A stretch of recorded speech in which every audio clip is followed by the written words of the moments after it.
Emiliano মার্টিনেজের সাথে তুলনা করা হয় অ্যালিসন বেকারের। দুই দেশের মধ্যে এই দুই গোলকিপারকে নিয়ে দ্বন্দ্ব লেগেই থাকে। একজনকে বলা হয় উট পাখি, অন্যজনকে বলা হয় বাজ পাখি।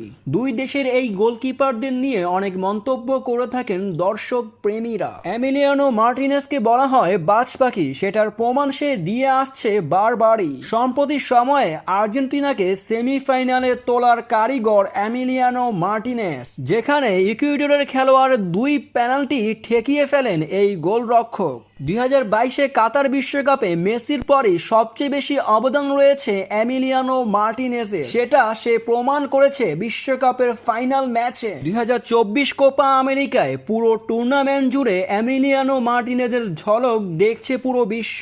তবে অন্যদিকে বলা হয় ব্রাজিলের সর্বকালের সেরা গোলকিপার অ্যালিসন বেকার, যাকে ট্রল করে উট পাখি নাম দেওয়া হয়েছে। তবে এবার ব্রাজিলের সেই সেরা গোলকিপার অ্যালিসন বেকার শতভাগ সফল কিনা তা নিয়ে সন্দেহ আছে। কোপা আমেরিকার কোয়ার্টার ফাইনালের ম্যাচে উরুগুয়ের একটি শট ঠেকালেও প্রথম 3টি শট ঠেকাতে ব্যর্থ হন অ্যালিসন বেকার। অ্যালিসন বেকারকে গোলবারের নিচে শতভাগ সফল হতে দেখা যায়নি এখন পর্যন্ত। তারপরও তাকে ব্রাজিলের সেরা গোলকিপার বলা হয়।